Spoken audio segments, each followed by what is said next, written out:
Good evening, guys. Welcome to the channel. My name is Erica, and today I'm going to share my testimony of how Jesus saved my life. So a little bit of background story on me is that I grew up in the church, y'all. I grew up really believing in Jesus. When there were four of us that grew up in the household, as far as like siblings go, and I was the one that was the most excited to get ready to go to church on Sundays and to even go. I would be a part of every single service in church that you can be a part of. The As I got older, I was a part of more services, but whenever I was younger, I was in choir. I was just whatever duty that I could to be and do in church. It was like a fulfilling for me. And then, of course, later on in life, whenever I got in my early teens, life started lifing, and I kind of fell with the bad crowd. Got into drugs, heavy drugs, and then God came and saved my life in 2013 from drugs. So fast forward, about a year later, after I got clean from drugs, now I'm clean from drugs now, but a year later, so I guess 2014 or 2015, I ended up selling drugs. Like, I don't know how that works. Like, usually the person that sells drugs end up being on the drugs, but I ended up going backwards. So, God saved my life off of drugs in 2013. Then maybe a year or two later, I was back in the streets again. And this time I was making money. Money was like my number one, object or number one goal, whatever you want to call it, guys. And so I'm in the streets and I'm selling drugs. I end up meeting this man, and we're just casually dating, y'all. I mean, it's casual. There's nothing to it. No relationship, no romance, no none of that stuff. It is literally just casually, hey, want to meet up? Sure. Where? When? Boom, bam, go home. So we ended up doing that for a good couple of months. Now, this man was very quiet, very preserved, didn't really bother nobody. As far as I could tell around him, I didn't spend too much time around him, or spend time with around him, around other people. So like we didn't spend time with other people in as a group, but when he was by himself, what I could see, like his phone wouldn't be ringing off the hook, it would just be quiet at his place. Nobody would come, knocking on his door and stuff. But I knew, we both knew what we were doing. I knew that he was in the street selling drugs. I was in the street selling drugs. So, but he ended up going to jail for about a good couple of years. And then I ran back into him in 2016. This time when I ran back into him, he was a little bit different. He had lost some weight. He had just got out of prison, and I had seen him somewhere, and we exchanged numbers, and he wanted to start, doing the same thing that we were doing before. And, I'm just like, okay, whatever. And so we are hanging out, and I noticed that one night that he was smoking a drug known as wet. And if you guys don't know what that is, it's a hallucinant drug. So he's doing that, and I'm still in the back of my mind, I'm like, okay, I can still keep hanging out with this guy. He seems like he still has it all together. He can still sell his drugs, and he's not like too far gone on it. Because I have seen, sure, we all have seen that one person that can do the drug and sell the drug and not be moved by the drug. Sometimes, very rare cases. But this one seemed to me to be like that. So anyways, this was 2016. Like I said, I ran back into him, and we had got together, like almost right after he got out of prison, which was kind of weird to me now that I think about it. Maybe he was tracking me down a little bit, trying to see what area I was in or something. I don't know. Anyway, so this year, 2016, I had 3 prophecies that were foretold, whatever you want to call it, on my life. And the first prophecy that I had, and this was all while I was hanging out with him. The first prophecy that I had was, I was at a tent revival, and this man just randomly was like, hey, come here, let me pray for you. And he stood me up in front of the congregation, was like, you have couple of friends that you need to get rid of. And it was very vague and short. Went back and sat down, and I kind of didn't believe him because the next person he chose to come up to pray for was my pastor, and he had told her that she was going to become very sick and to get her affairs in order. And she was an elderly lady, but when she came back to sit down next to me, she was like, I don't believe him at all because I feel fine. I'm not sick, And so in my mind, I'm like, oh, he's fake, because like when your leaders tell you that they don't believe something, then you automatically like, oh, neither do I, So I kind of just brushed it aside. Well, the second prophecy I had taken this girl with me to another tent revival that was separate, 2 different congregations altogether. And the girl wanted to go home, so I was we went out behind the tent, and it was like during prayer, everybody was praying. I was like, okay, let's try to sneak out. We walked behind the tent, going around. I was almost to my car, and the guy was like, hey, you, come here. Let me pray for you, and I'm just like, oh, here we go. Another guy wanting to, stand me up in front of the crowd, and I just had my doubts in my mind, but for whatever reason, I kept going over there. And then he said, there is someone around you that you need to get rid of. And, when he told me that, well, he said a friend. He said, there is a friend around you that you need to get rid of. And when he told me that, now I'm like, okay, this is kind of weird. This is like the second time me hearing this, and I'm like, well, I kind of pieced it together like, well, Erica, you're in the streets, you're trying to be in church, and it's just not happening. Maybe God is telling you to get out of the streets, but you would think that would click. Nope, didn't click. Then he proceeded to pray for me, and whenever he laid his hands on me, he said, oh my, you're powerful. Your testimony is powerful. And I was just like, okay, that's weird. So just, kind of put it in the back of my mind, but just left it there. Didn't really think much of it again. And then maybe about a month or so later, I'm at my church, and we have a guest speaker come, and he, after the sermon, was like, hey, come here, let me pray for you or whatever. But I knew him. I was familiar with him. So I was just like, okay. And as soon as he touched me, he was like, oh, you have a friend, a man friend around you that you really need to get rid of. You really need to let him go. And of course, with each prophecy, God was giving me a little bit more information.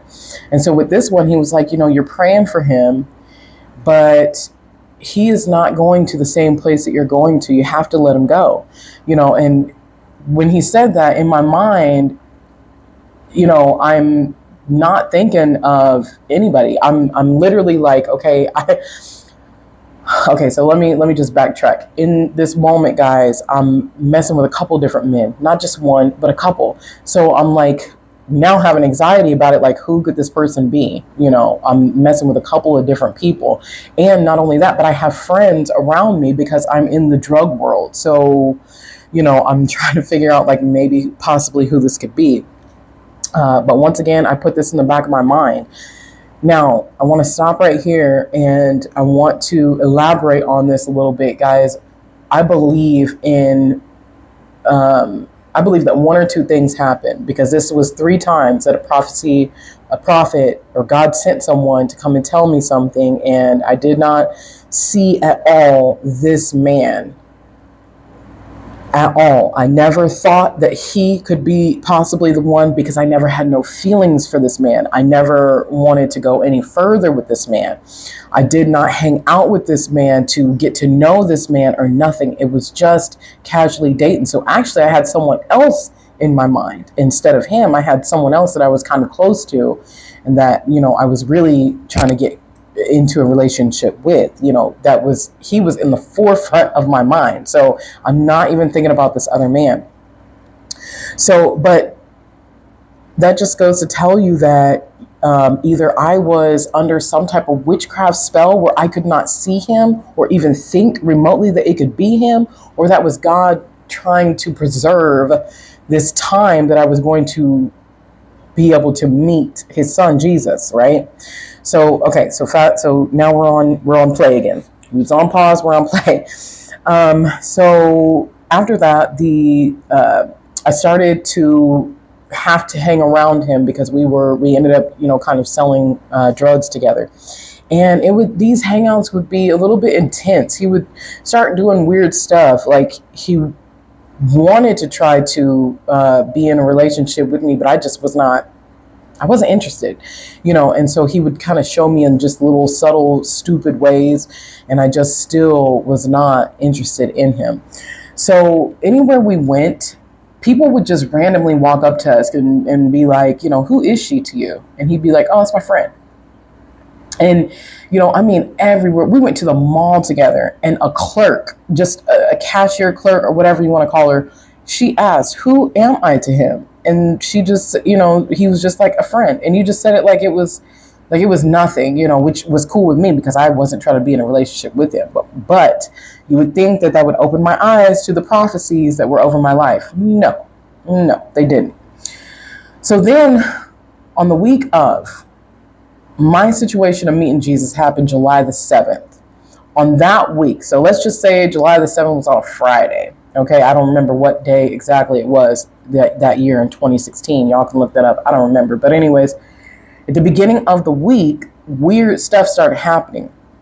My friends around me started telling me, like, hey, you need to be careful of this man. He's really dangerous. You might want to, back up off him a little bit or whatever. And every time one of my friends would say this, I distinctly remember about 3 different accounts of friends coming to me and telling me to get, not to get rid of him, but to leave him alone, back off of him. And it would come flying out of my mouth. But I'm covered by the blood of Jesus. 3 times, but I'm covered by the blood of Jesus. 3 different friends, at 3 different moments, and just randomly, just Erica, I just don't. Something's up with that guy, just, leave him alone or whatever. And I'm just not seeing it, y'all. I'm still blinded, just going on about my business. So in that week, I had just got an apartment, and I had my pastor come and anoint my apartment. And she anointed my apartment, and she left a little bottle, this little like tiny bottle of oil at my apartment. And that Wednesday we had Bible study, and I actually had brought the oil back to her and was like, hey, you left the oil there. And she's like, no, I actually meant to, maybe you could use it later on or whatever. And I was like, okay, whatever. And then July the 6th comes, the day before the big shebang. July the 6th comes, and I work 2 jobs at this time, and I am literally having a very bad case of deja vu. And if you guys don't know what deja vu is, it is basically you seeing a vision of something that is in the real world that you think or feel that you have been there before or seen or done that before. But imagine having that, y'all, times 1,000. I mean, it was like my whole life was flashing before my eyes. It wasn't until I went to the second job and maybe like an hour or 2 before my shift ended that I got this overwhelmingly feeling of like a great joy and happiness. And like I felt like I was meant to be on this earth for a specific purpose or reason, right? But then a 2-second thought went through my head. It was like a flash. It was there and gone. And it said, am I going to die? Literally, y'all, I had that. It was just a 2-second flash thought, and it was just there and gone. And I'm just like, no, whatever, I'll be okay. So I leave my second job, I go home. The next day, I get up and I go to my first job. I had to be to both jobs, but I go to my first job, and this feeling of like, I mean, I was still high, y'all, on the feeling that I had the night before, that my life was going to change. And I had a feeling that I needed to change it, that right now would be the perfect time, because it was like God was opening up a window or a door to like get out of the streets. So I am so poofed up or high on this feeling that I'm like, you know what, I'm going to take the day off from my second job or whatever, because I need a break. I've been working hard for the last couple of weeks. I just want to relax and think about my future. I am one of the people that do that. Like if I get overwhelmed or overstimulated or whatever, I will take a break away from the world and just figure out my life and what I need to do in those, moments, or what I need to do in my life, period. So I take off for my second job, and I'm sitting in my house and I'm just chilling and I'm just kind of thinking about life and just kind of praying to God, like, God, don't let me die um, while I'm still in the streets. Allow me to have a chance at life, a real chance, where I'm completely clean and completely surrendered to you. And then, excuse me, y'all. It's about to get real deep. Uh, and then I got this feeling to start over again. And a part of starting over was to get out of the streets. I had 2 jobs. I had just gotten a settlement, which got me my apartment. I had some money. I had also just got paid that day. And, something was just nudging me, like, get out of the streets right now. And so my first thought was to let this man go that, was just nothing to me. I didn't have no feelings for. I think like a couple weeks before, we were hanging out one time and he just randomly just was like, why don't we get married? And I said, no. I mean, it just came flying out of my mouth. There was no thought about it. I just knew automatically. I was like, no, but something was just like, just why don't you just let him go? And because it's dead. You both are in the streets. You're wanting to get out of the streets. And I could see from his lifestyle, y'all, and I'm sorry, I forget little certain details, so I'll be having to think about it and go back. But I'm seeing in his lifestyle that this is something that I don't want. I don't want to be in the streets no more. So I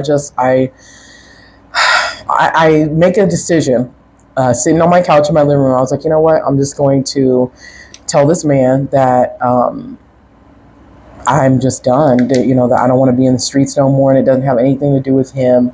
I was actually like playing in my mind how I'm going to tell him, because I wanted to make sure that I was safe. I really don't know this man like this. So in my mind, it's like I'm making up a scenario, which I've never had to do before. If I'm done, I'm done. I'm going to tell you, I don't care how it's going to go down, I'm done. But also I had a little bit of like issues thinking about it, because he had left some stuff over at my apartment. How sometimes people do whenever they trying to get with you and you're just not feeling them, and whenever they come over to your house they want to leave little stuff over at your apartment. Well, that's what he did to me. So he had left some stuff there, and I called him up and I was like, hey, let me meet you somewhere to get your stuff, and he's like, what's going on? And I'm like, I want to start a new leaf. I want to turn over a new leaf. I want to get out of the streets, go back into church heavily. Because y'all, I was in the church. I was in the church, but spiritually, I was not there. I was not there. I had gotten that settlement, and I literally gave my pastor tithing money, like 10% of the settlement. And I watched her, make the church beautiful. I just sat back and just, okay, here's the money, just go do whatever you want to do. Like, I just was not there, it's doing the duties that I'm supposed to be doing in the church. I know that deep down, and I felt this since I was a little girl, that my life is much bigger than everything around me. So I'm just explaining. I don't explain too much, because once again, I don't have any feelings for this man. I'm just like, let me just bring you your stuff, because I'm done. I just want out of the streets, And he's like, all right. And something just told me, like, meet him in a public place. And so I just was like, let's meet over here or whatever. And he thought it was kind of strange, but I'm just like, well, because I'm passing through. I had to make up a story. I'm passing through, and just meet me right here. Because we actually stayed in 2 different cities. And so, I was just made up a story that I was passing through somewhere so he would meet me. So we met. He was taking his stuff out of the backseat of my car, and he came to the front seat to reach over me for something, and he looked me dead in my face, And he said, B, you're not going nowhere. And like kind of laughed. And I'm just like, okay. In my mind, I kind of froze a little bit, but then something just jumped in me. Like, like there was no fear. There was no nothing. I was just like, yeah, I am. I answered him like, yeah, I am. I'm done. You have a great life. This is over. And he said, no, it's not. And he laughed and, went on about his business. So on the way back to my apartment, I actually got like an eerie feeling a little bit, but I kind of was just brushing it off because I'm like, you know what, Lord, you're my God, you protect me, whatever, and I got back to my apartment and I'm just sitting there and this voice comes to me and says, and before the voice came to me, I'm sitting there, y'all, and in my mind, I'm like, oh man, this feels good. I felt like a weight was lifted off my shoulders. I'm like, okay, that's weird, just by getting rid of him. But I'm in my mind, I'm still not hearing or seeing that he is dangerous. It's like all these red flags are just ping, ping, ping, ping, ping up in my face about this man, but I am not seeing nothing. Nothing. I am not getting a whiff, a hint of nothing. Even after he did and said what he said to my face, I still did not get like a feeling or fear for him. The Bible says 365 times not to fear man. And I promise you, I lived that scripture out, those scriptures out. So I'm sitting on my couch in my apartment, and this voice comes to me and says, get up, anoint your apartment, and anoint yourself. And I'm thinking in my mind, like, what? But as I'm thinking this, my body is getting up, moving to go grab the oil. So I grab the oil, I anoint my apartment, then I anoint myself. And y'all, I promise you, as soon as I set the oil down on the table, as soon as it clicked and hit the table, knock, knock, knock, on my door. And I had 2 sliding doors that were like the back of my apartment. So I stayed actually in a duplex, and it was just a 1-level duplex, tiny thing. I mean, so tiny. You put your arm out, you're out the house, you're out the duplex, you put your leg out, you're out the window, so it was super tiny. So there was double doors, and he always used to park in the backyard, and my landlord hated that. For some reason, like anybody that I was around with this man, they absolutely hated this man. And, except me, I'm the only one that's like, man, he ain't nothing, because in my mind, he was nothing. So I talked through the window. I did not go to the door, none. I talked through the window. I said, and I knew it was him. And as a matter of fact, he was knocking on my window with an object, but I didn't go, see. And so I just talked to the door like, please leave me alone. We're not going to do this. We're not going to, go through this. I'm done. Just give me some time and some space to think about this. And he's, at the door, and he's not loud, but he's just firm. And he's like, no, open this door right now. And I'm like, no. And I kind of go in my room and I get scared a little bit. And then something just jumped in me and like took all the fear away. I mean, I had 0% fear, not a fear of a fiber of fear in my bones or body. It all just gone.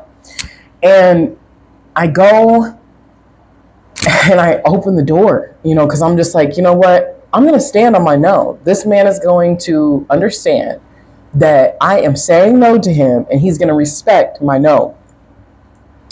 So I opened that door, y'all. And whenever I opened that door, he pushed the door and pushed me at the same time and had a gun pointed to my face. And at this moment, I'm like, whoa, what is going on? You know what I'm saying? Like, it is not this serious, so I'm trying to talk him down, and he's like, shut up. Who's with you? And at this point, he's panicking a little bit, and he's sweating profusely. I mean, I've never seen nobody sweating. Like, he looked like he just got out of a pool sweating. So I'm like, nobody is here. Nobody is here. So he's, thinking in his mind that I done left him for a whole man. I never once mentioned a man to him. I never, any of that. But this is how crazy people think in their mind. So he's pointing the gun at me, and I'm just trying to calm him down a little bit. I'm like, nobody's here. And then click. And y'all, my eyes got big, and I was like, okay, this is serious. He is trying to kill me. He is trying to kill me. And then all of a sudden, I just it was like this calmness came to me, and I just breathed out, and I was like, Lord, please forgive me for my sins. And I put my head down, and click, another click, and the gun still did not go off. And at this point, I'm thinking I'm dead because I didn't hear no sound. So I'm like, but the click, I didn't hear, a big bang or nothing. So I'm like, I'm this with my head down, and I kind of just opened one eye, and I'm like, I'm not dead. What's going on? So I'm looking at him, and he's looking at the gun, and he's like, and he looks back at me, and he gets mad a little bit, but he tries to, hurry up and wipe it off his face. And he's like, get in your room. And I'm just like, okay, great. Now he's, he can't use the gun. So now he's probably going to strangle me, rape me. I mean, I had 1,010 thoughts going through my head at this particular moment. And so I go into my room, and he makes me lay down on the bed, and he gets on the bed with me, and he's holding me so tight, so tight. And I'm petrified. I'm in fear now. And I'm just like, I'm trying to talk him down. I'm like, hey, he's like, I love you. I love you. He's saying that he loves me and stuff. I've never heard this come from his mouth. And I could tell y'all that he is high. I meant to say that when he came in the door, I could tell that he was high. And, so I'm literally, laying in the bed with him, and I'm trying to talk him down. I'm just like, please, this is going on for maybe about 5 minutes or whatever. And then all of a sudden I feel this heat, I cannot explain this heat. It was so unbearable. It felt like a heavy wetsuit just dropped onto your body, and you're trying to you have no, you can't breathe, and the air was thick. I mean, really, really thick, and just hot. This heat was hot. Now, it's in the middle of the summer, y'all, but I got my air conditioner on, and it's, it's cool in my apartment, because I had a tiny apartment. So the air is on, and I'm trying to figure out, where is this heat coming from? And so there was a little fan that was in my hallway, and I actually talked him into letting me go, so that way I can get up and turn the fan towards us. And he slowly let me go, and I got up and to turn the fan towards us. And I actually was going to do this. I just wanted to, cool down a little bit and maybe calm him down, and maybe talk him into later on just leaving and, leaving me alone, and then calling the police and getting a restraining order against him and stuff. But no, a voice came to me and said, run now. And I took off running, ran out of the hallway, out of my front door, because it was okay, my bedroom, a tiny little hallway, and then right to the right was my outside door to my duplex. And so I took off running, no shoes on, left my car keys there, my house keys, everything, my purse, wallet, everything. But I did not care. I was in fear for my life, and I heard that voice. I already knew it was God. I heard that voice tell me to run now. So I ran out the door, and I ended up running into this lady who allowed me to call the police. I had to run all the way down the street, at least about a mile away. And she allowed me to use her phone to call the police. I called the police, and they came. I was making a statement. I put a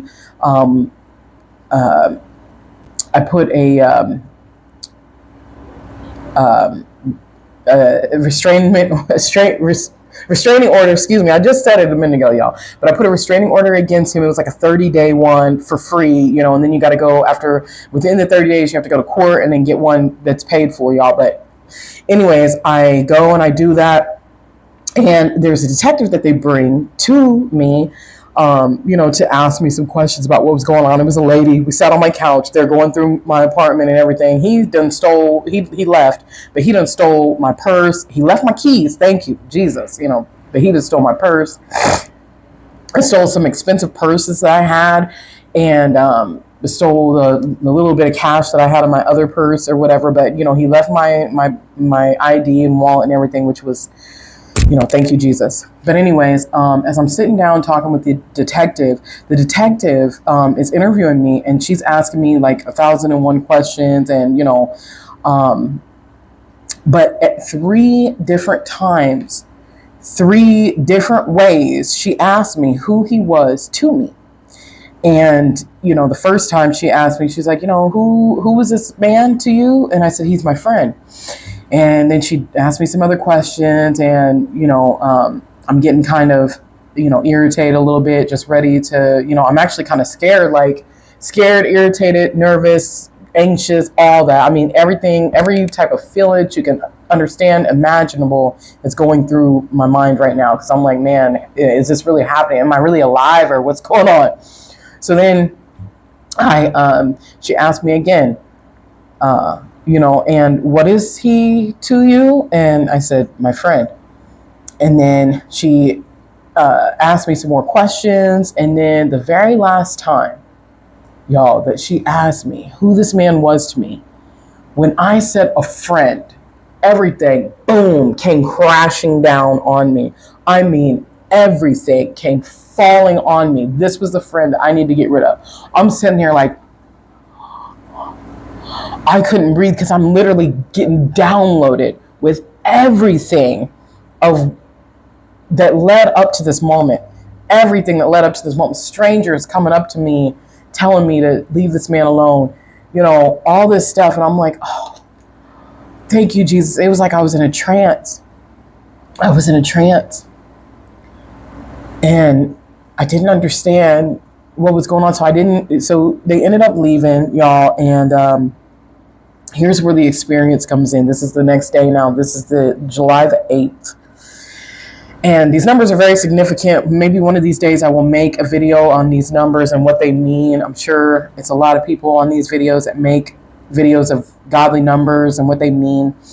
But anyways, I had to be at work the next day at my very first job, which was a hotel. I was a housekeeper of a hotel.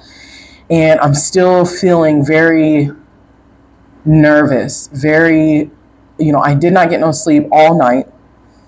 I'm thinking he's going to come back and, harm me and really finish the job this time. I'm really, really just banking on this. I'm like, man, they're not going to catch this man.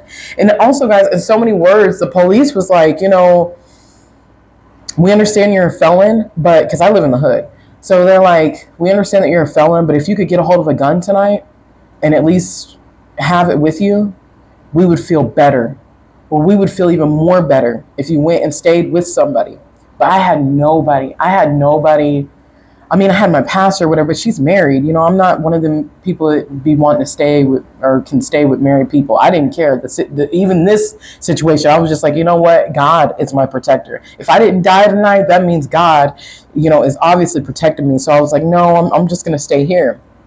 So like I said, I'm at work and I'm still in this trance, y'all. And I'm just like, I cannot believe, and I'm just kind of still kind of going, trying to understand what's going on.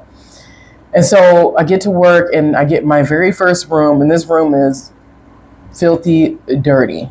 I mean, it looked like they had a whole party in this room.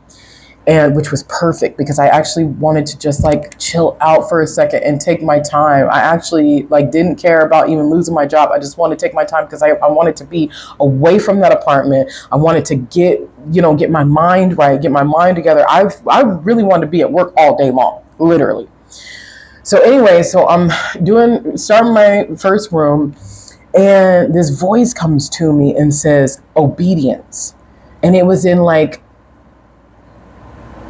a soft, loving voice, obedience. And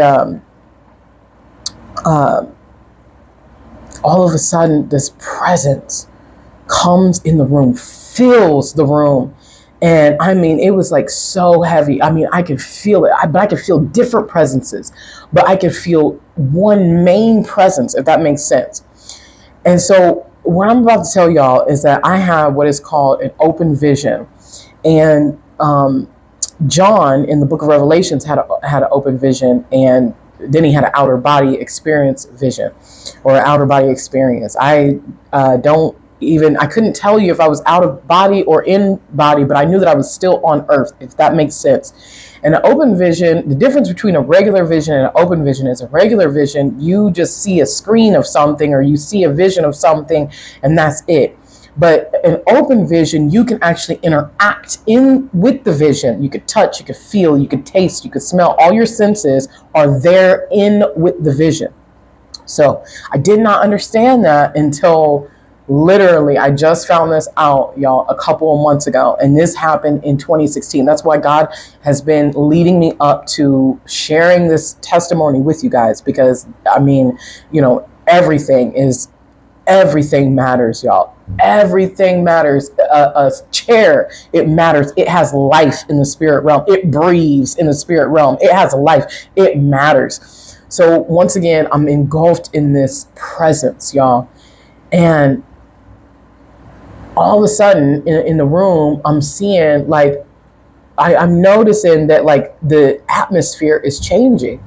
And I see these little dark shadows, and I instantly get a knowing that, and they're coming on the top of the doorway. So just picture this is a door, and they're coming on top of from under the doorway into the room that I'm at, because I had the door propped open, and they're coming into the doorway, and they're kind of looking around, and then they leave, and then a white one will come in under the doorway, look around, and then it'll stay, and it'll just be in the room waiting on stuff. And I got a knowing that those were angels and demons. And I'm like, whoa, what's going on? So then, but I couldn't see, they had no form, no shape. I couldn't tell if it was a person, nothing like that. It's just little shadows, little shadows. And they're just, and I know that, a lot of people, they'd be like, oh, we can get those all the time. Pay attention to those, y'all, because that's not just, you don't have an eerie feeling for nothing. And so the information that I got out of that vision was that, the demons was coming in the room. The black shadow that I saw first, it was coming in the room. He was coming to check out to see if God or Jesus was present in the room. And when they saw that he was, he left out, and then angels followed behind him. Now, sometimes I would see angels come in first, and then the demons try to come in, see the angels already there, or God is in there, and then leave out. So what I gathered, what the information that was given to me was that, so also check this out. One time during this trance that I'm having, during this vision, this open vision that I'm having, and all this is spanning maybe a couple minutes, maybe an hour. I don't know. I'm at lost of time. I don't understand what is going on, what I'm seeing. I'm like, am I dead? Am I alive? What's going on? But during this time, I saw a black one come in first, and then it went back out the room, but then it came back in and it stopped at the doorway. And then all of a sudden, my friend, one of the ladies that I worked with, came inside. And y'all, this is important. Came inside and gave me some bad information about something. It was news that I didn't care to hear, and it was just a bad. She came to complain about her day, but it was bad information. And then she left up out of the room, and that thing left with her. And I was like, what is that? And the information was downloaded to me that other people's demons will come to see who they can toy and taunt with, and they will come and check out the perimeter before they try to come and toy and taunt with you. And if you have the presence of Jesus with you, or if you have Jesus with you, or angel with you, or whatever, they won't, or they can't do it. And they'll have to either not come, go past the room and keep going, or they'll have to come with good news or something like that, or it's like a test. Everything is like a test. Let's go see if we can allow her to have more demons. So when that demon didn't work, okay, check this out, y'all. When that didn't work, another one came And they had like 2 or 3 different ones with them. And it came up under the doorpost, and it's just looking around, looking around. You could just tell by how it's moving. It's just looking around. It's trying to figure out, who's in the room, scoping the room out. And then they stayed at the doorway, and then 3 girls came in, and they were trying to fill me with bad information and negativity.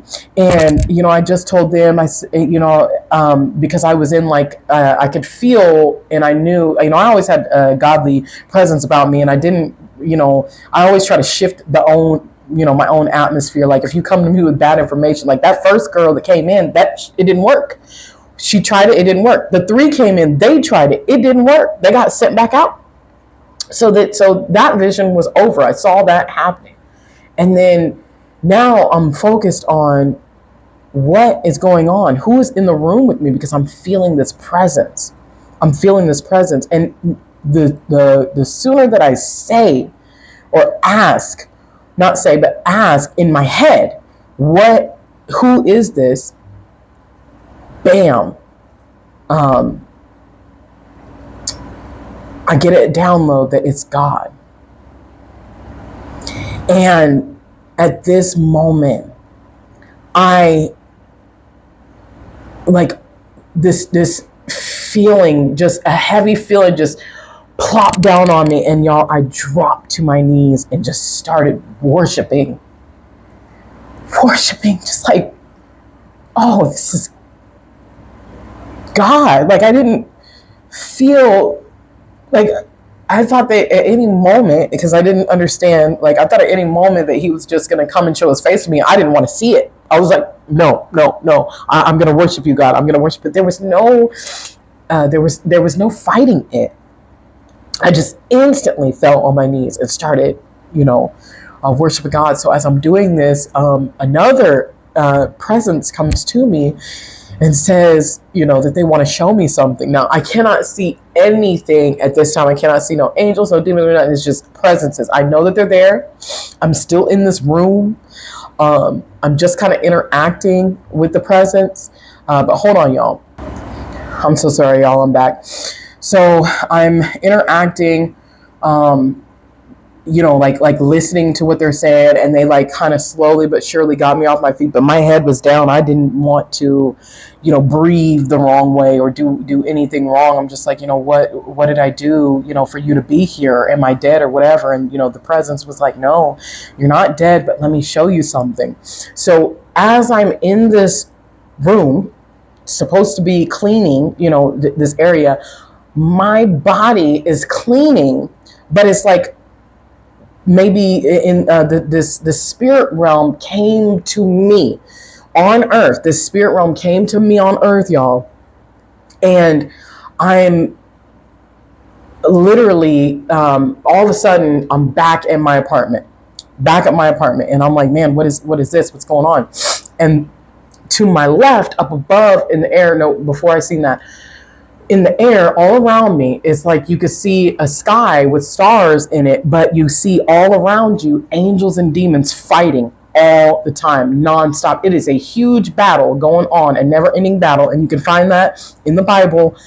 I don't know where, y'all, in whatever chapters, because I haven't got that far as to like go and pull up all these scriptures, but you can find it in the Bible that angels and demons never stop fighting. They are always constantly at war.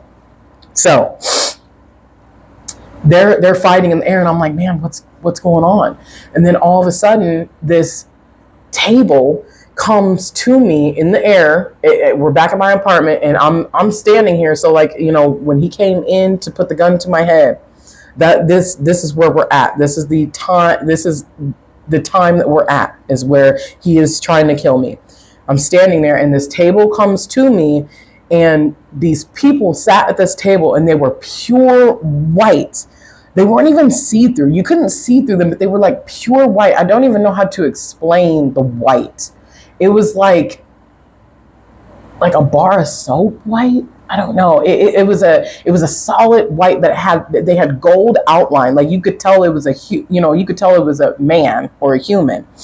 And to me, it looked like an older person. And I asked, what is this, in my mind? And this thought just comes to me that says, these are the 24 elders. And, at this moment, y'all, I had never heard about no elders or nothing in the Bible. I hadn't even, I had read the Bible, but never that verse. I just maybe didn't remember it or whatever. So anyways, it was made known to me that it was elders, and they were sitting at this table. And then all of a sudden, the war around me gets like really bad. And I'm like, man, what is going on? And so then I'm looking straight, and when this God is showing me that when the man walked in with the gun, the devil himself walked in with this man. And y'all, I never get to see the devil at all. He is invisible to me, which is also in the scriptures. He makes himself invisible to people sometimes, and he can come in many different forms, but a lot of the times he likes to be invisible. That is also scriptural. So so he comes in, and he comes with these two demons, and the reason why I couldn't see him is because there is something that is standing in front of me, like a blocker or something. And so the blocker is right here. The devil's in front of the blocker. On both sides of the devil is two demons with him. And y'all, when the devil walked in, the heat that I felt was the same heat that I felt when the man had me in the bedroom. And this heat was so consuming that it was like I was becoming the heat, if that makes sense. Like it was engulfing my whole being. Like everything about me was just hot or heat-ish, if that makes sense. Anyway, so he came in, and this demon, I did get to see the demon. The demon is standing there, and the demon, y'all, looks like he was part alligator, part dinosaur. Almost looked like he was from the old TV show Dinosaurs. Where the baby's like, not the mama, not the mama, the daddy.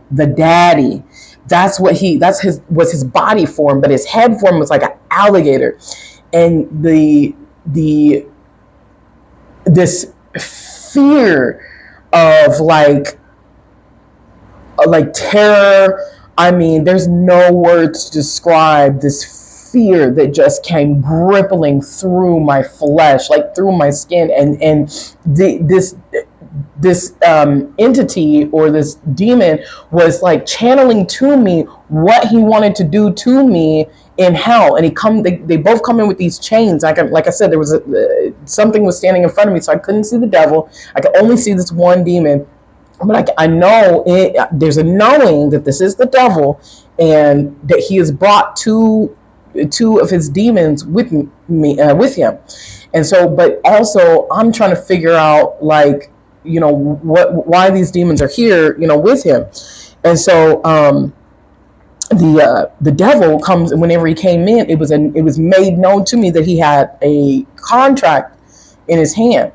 And y'all, I just this demon was tormenting my mind by what they wanted to do to me. And so I'm getting a little scared and worried, like what is going on, because like okay, so in the spirit realm, or in this realm that God took me into, I can see everything at once. Everything is happening at one time. And my taste buds were like 100. Everything was heightened to me. So like, how they say a dog, this is the best way that I can describe it to y'all. A dog, he doesn't taste with his mouth, he tastes with his nose. That is exactly anything that I was smelling. I could literally, it was like I was eating it. I could taste it. So I'm smelling these horrific smells. It's so bad that it's like I can't almost bear like this it was horrible. So fast forward, so like the devil comes in with these papers or this clipboard or this contract, whatever it is, and he, when he came in, he says, "Oh, you're here already." Excuse me. He says, "Oh, you're here already." And um, I thought he was talking to me, but all of a sudden, right standing before me, as I looked, it was like it just appeared to me. This man was standing in front of me in this white robe, and he was huge. He was like maybe, I don't know, 6 foot tall or something like that. He was taller than me, and he was standing, and he was brawny, not what do you call them? Not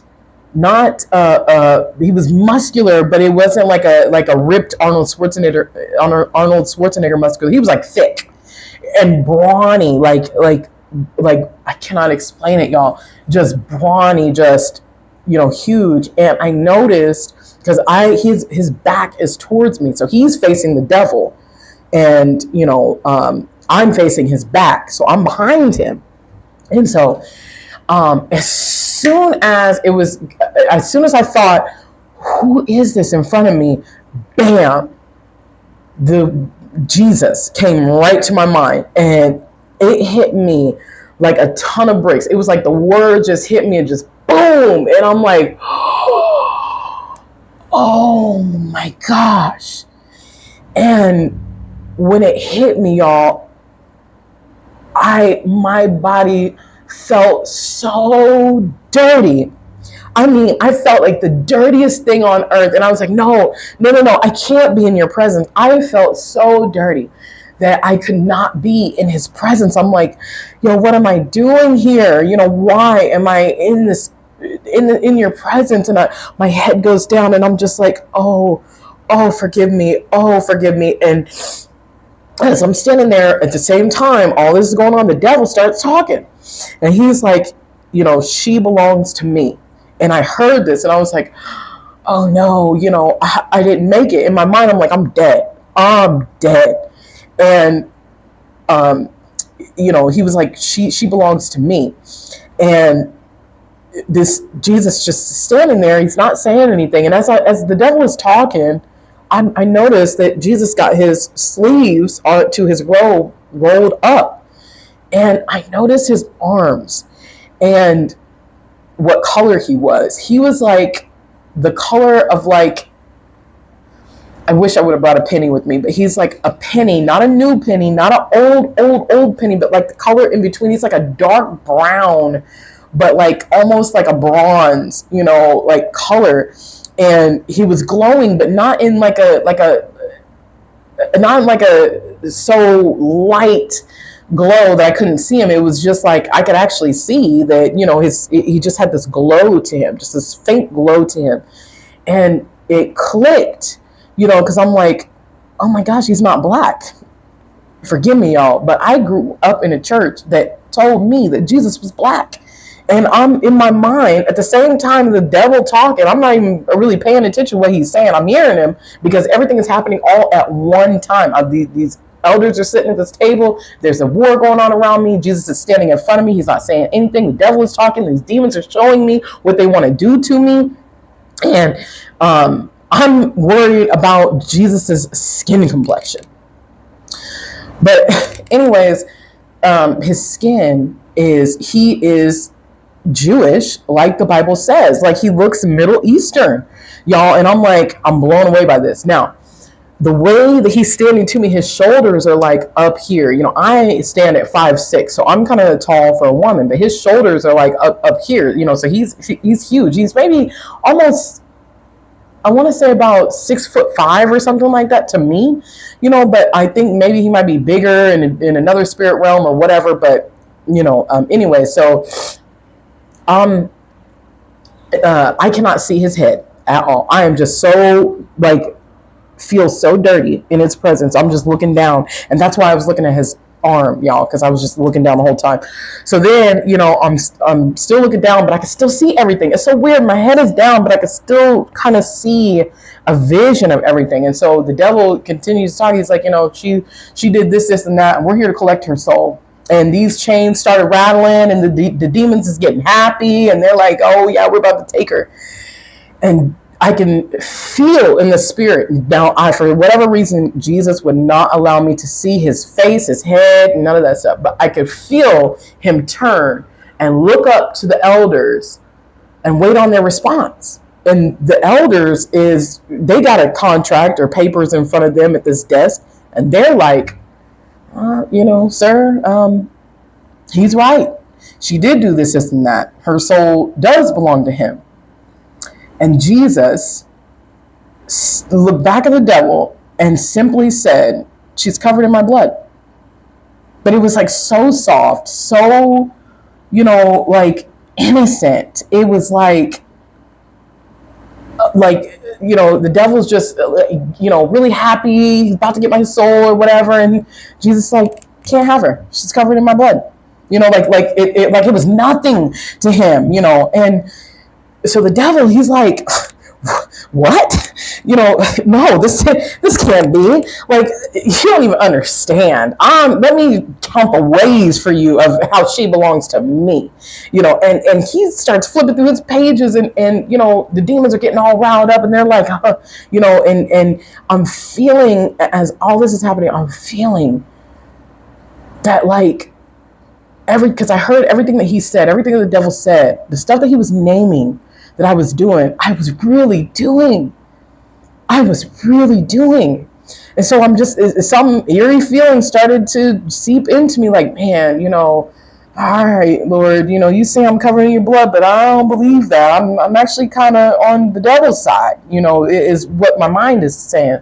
So then he said, no, but she's done this, and that. So now it's some more terrible things that he's saying, about me. And once again, I could feel this energy. Look up at the elders, and the elders were like, they looked down at their papers and then looked back up and was like, Lord, he's right. And at this point, I'm just like, yeah, that's me. Everything that he is saying is correct. And, once again, the torment in my mind that what these demons were going to do to me got worse, and I'm just like, man, ooh, I'm hopeless, Lord, and he looked back at the devil, unfazed, unbothered, again, was like, she's covered in my blood. And at this point, I'm like, whoa, God, whoa, like what's going on, but I'm still like, kind of with my head down, like, man, because I couldn't say anything. I could not say anything. It was like everything, my mouth was shut. If I wanted to know something, it was a thought, and everything was through like thought. I didn't see no lips moving. I couldn't even see like an image of lips on the elders. There was none of that. It was just an image, outline of a man, that was sitting there. That was actually like, I guess, the elder of the elders or whatever. I don't know if that makes sense, but pretty much they all was there. But this one man was the only one that was, like speaking, and but I could tell all the other ones were like everybody was against me except Jesus. And so this time when Jesus said it blatantly, like, she's covered in my blood, and the devil got furious. He got so mad, and the demons even got mad, and they're rattling the chain, and the devil's like, no, she is mine. I'm the one that did this and that. He was saying, he started getting so mad that like he was kind of saying some of the things that like he made me do, and like that I was accustomed to it. I did not fight him. I just with ease just did them, in my life. And at this point, y'all, everything in my mind was like, I got this feeling that like I belong in hell. I don't belong in Jesus' presence. I don't deserve to even go through this. I belong in hell. That was the feeling that I had. I just put my head down and I was waiting. I was waiting for him to say it. Just take her. Just take her. And he looked up again at the elders. And the elders, they agreed again with the devil.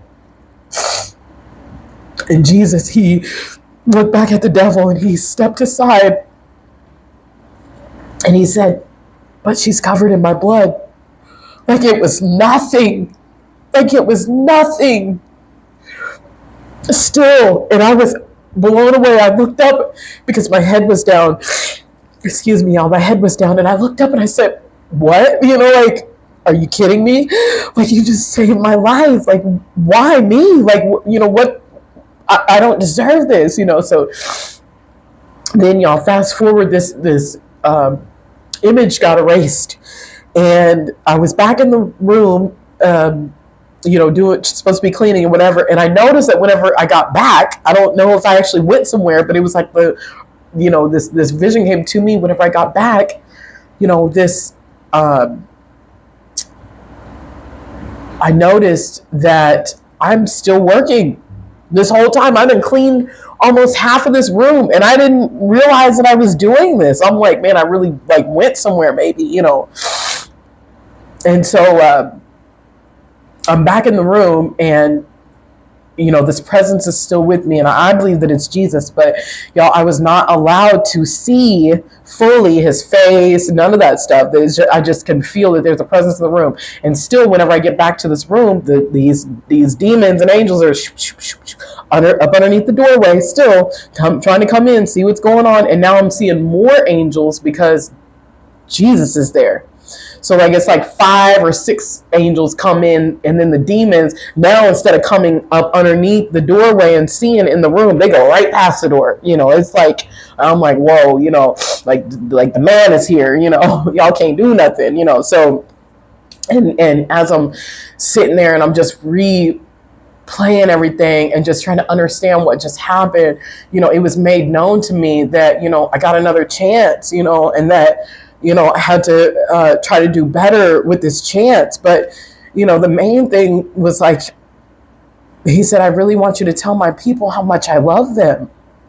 And you're never too far gone. You are never too far gone for me. And that I will go before you and I will save you. And I still didn't feel that I deserved to be saved, y'all. I was tripped out. I wanted to go to hell. It would have been better than being in the presence of Jesus for me if I would have went to hell than to be in the presence of him, because I was dirty, and I felt like it was all this mud on me, or how you're just dirty and you're like, man, I gotta get myself clean or whatever. But you're just looking at yourself like, man, I was disgusted with myself. That's how horrible it was, y'all. I was disgusted with myself. And I said, man, and then he took me back to, then he fast forwarded the time and showed me my funeral and showed me what would happen if I did die. That there wouldn't have barely been anybody at my funeral, and a lot of people would have been saying man, we all knew that this was going to happen, because she wouldn't leave that man alone. Everybody, every single, I was there at the funeral, and even the pastor had the main feeling man, this is so hard to do, because me and her was like this, so she, in her mind, she's like, this is so hard to do, but this is a life that she had. She knew that I was out there in the streets. I kind of didn't keep that from her. I would keep, certain things, but she knew overall that I was still in the streets. I didn't give my life fully, completely to God. And, but another message that God wanted me to share with you that is scriptural is that